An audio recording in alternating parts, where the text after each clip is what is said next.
Halo guys, balik lagi di channel teman anime. Oke, kali ini kita akan bahas Overlord ya. Udah lama banget kita nggak bahas Overlord. Topik kali ini kita akan coba bahas Holy Kingdom ya, atas rekomendasi dari Muhammad Anas Mahendra kemarin. Sebenarnya kemarin mau aku cicil, cuma lagi bentrok sama RL gua ya bro. Jadi gue lagi kerja juga. Jadi mau nggak mau YouTube konten hiburan aku ya aku kerjain sesempatnya lah. Tapi saya usahain untuk selalu update dan buat menuhin keinginan kalian semua ya. Jadi simak baik-baik dan semoga terhibur. Kita langsung masuk ke intronya.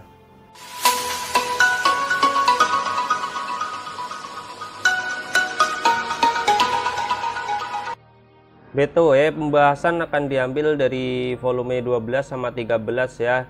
Dan volume ini nanti akan dipakai untuk movie Overlord depan ya, yang akan datang. Jadi ini akan jadi spoiler juga buat movie yang akan datang. Buat kalian yang nggak suka spoiler, jelas tidak disarankan untuk menonton atau melanjutkan video ini. Oke, thank you guys pengertiannya. Oke, untuk Holy Kingdom sendiri mungkin ini bakal agak panjang ya. Jadi kalau misalkan kepanjangan kita bakal bagi menjadi beberapa pack ya.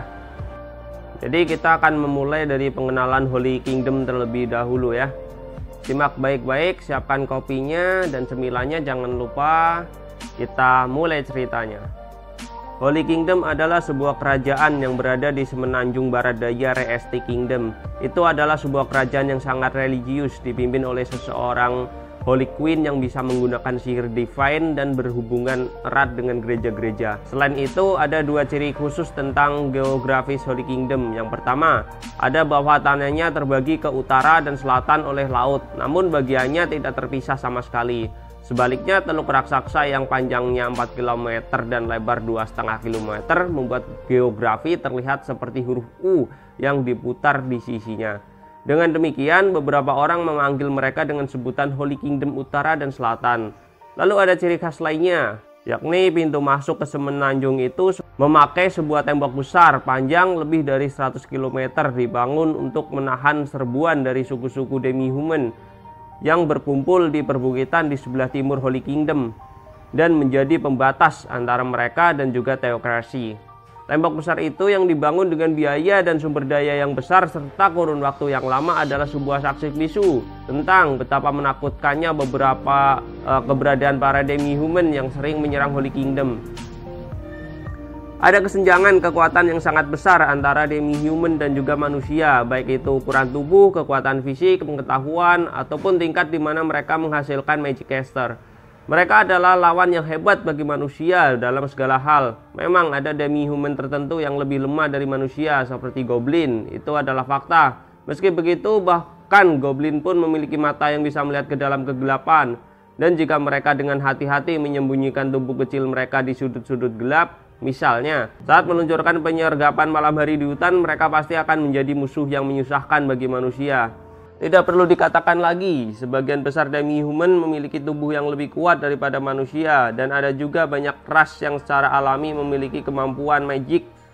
Jika mereka membiarkan makhluk itu menyerang sesuka hati, mereka harus membayar harga yang tak terhitung dalam darah untuk melawannya. Mereka melakukan itu agar para demi-human tidak mengambil satu langkah pun ke tanah mereka. Mereka melakukan itu untuk memberitahu dunia bahwa tanah itu bukanlah milik demi-human. Mereka melakukan itu untuk membuat para demi-human tahu bahwa jika demi-human berani melanggar hak mereka, mereka akan mengalami serangan balasan yang mengerikan.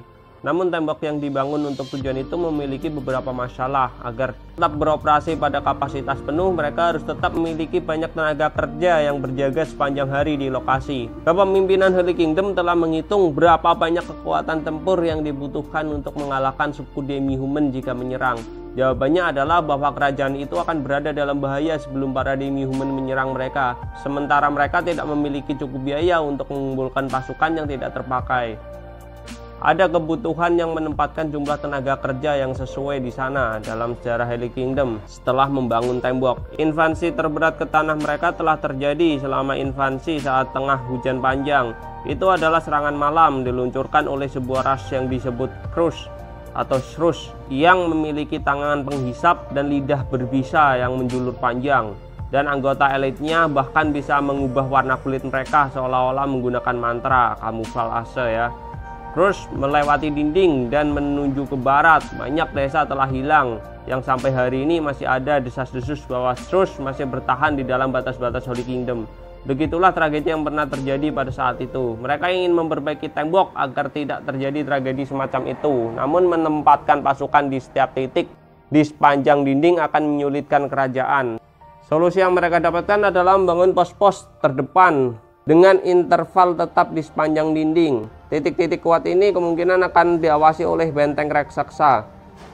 Mereka menempatkan jumlah kecil pasukan di bisnis ini. Tujuan mereka untuk memberikan waktu kepada yang terakhir. Jika mereka menghadapi serangan musuh, mereka akan meluncurkan suar untuk meminta bala bantuan. Selain itu, ada perkumpulan pasukan yang akan menjadi staf dan berpatroli di benteng, bertugas sebagai pasukan cadangan selama keadaan darurat untuk ditempatkan sesuai situasi yang dibutuhkan. Setelah melakukan langkah-langkah ini, tidak berhasil menembus dinding lagi. Namun ketekunan pemimpin Holy Kingdom saat itu telah berubah menjadi obsesi. Bahkan garis pertahanan-pertahanan yang direncanakan dengan hati-hati tidak bisa meyakinkan mereka. Memang itu adalah dinding yang sangat besar untuk manusia, namun tidak ada ancaman apapun untuk ras beberapa kali lebih tinggi dari manusia atau yang memiliki kemampuan terbang. Oleh karena itu tidak mudah bagi mereka untuk beristirahat saat menghadapi demi-humans yang memiliki banyak kemampuan. Bahkan dengan banteng kokoh semacam itu, Holy King pada waktu itu adalah orang yang sangat bijaksana, dan dia bahkan sudah bersiap menghadapi kemungkinan terjadinya penerobosan di dinding. Solusinya adalah mobilisasi seluruh bangsa. Oleh karena itu, warga Holy Kingdom diwajibkan untuk wajib militer nasional. Selama mereka dewasa, semua warga kerajaan laki-laki dan perempuan akan menjadi pasukan dan perlu menghabiskan jumlah waktu untuk dilatih. Setelah itu mereka ditugaskan untuk bertugas sebagai penjaga di dinding. Harapannya adalah bahwa mereka akan menjadi pasukan cadangan untuk melindungi tanah mereka jika demi-human melintas tembok.